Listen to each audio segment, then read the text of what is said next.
Thanks for watching. I'm Margot Kinberg, and this is In the Spotlight, a closer look at a crime novel.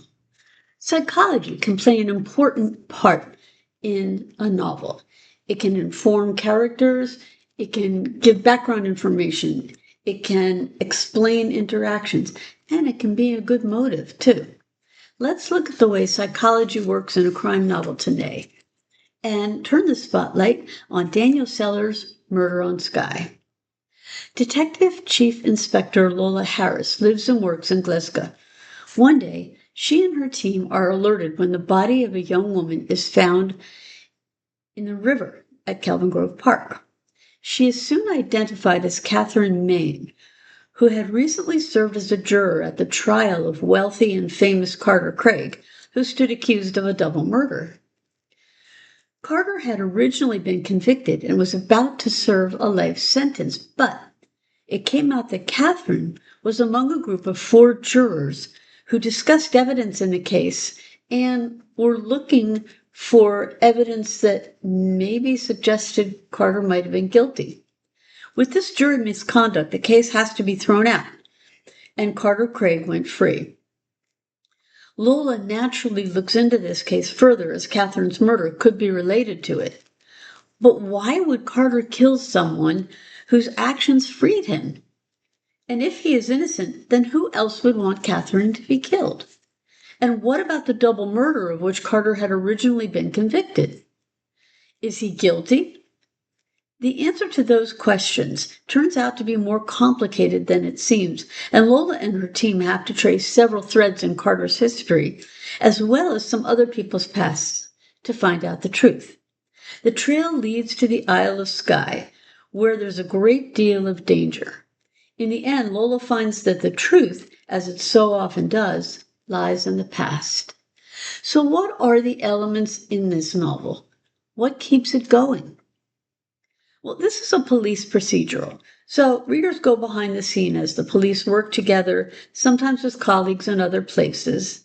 There are interviews, evidence collection, witness and suspect interviews, and more. There's police tension in the novel, too.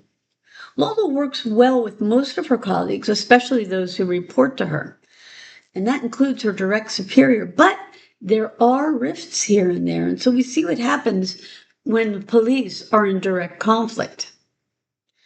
The story also has, as I said, a solid amount of psychology. As Lola and her team uncovered motives, we see how psychology plays a role in how the characters interact and what drives what they do.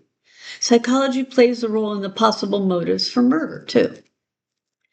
The story is told mostly from Lola's point of view, third person, past tense. She's hardworking, sometimes even driven, but she's not a stereotypical damaged detective with no home life. She and her partner Sandy have their moments, but they do love each other. She's also processing the end of her former relationship, which lasted 30 years. Still, she's not obsessed and she doesn't wallow.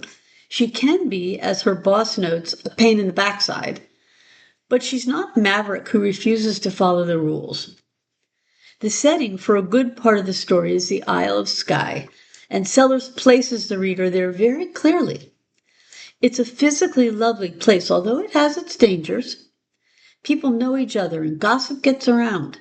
It's an outdoors sort of place, too, with lots of natural beauty to explore. Readers who've been there will recognize it. There are a few deaths in the novel, but it's not gory. It's also worth noting that there's not really explicitness either. But that doesn't mean the story is light. There are some difficult issues addressed and some very dysfunctional people involved. And some people are not who they seem to be. Murder on Skye is a police procedural that ties a few murders together in a story with links to the past.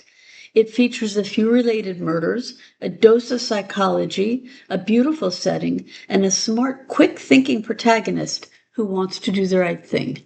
This has been In the Spotlight. I'm Margot Kinberg. Thanks for watching.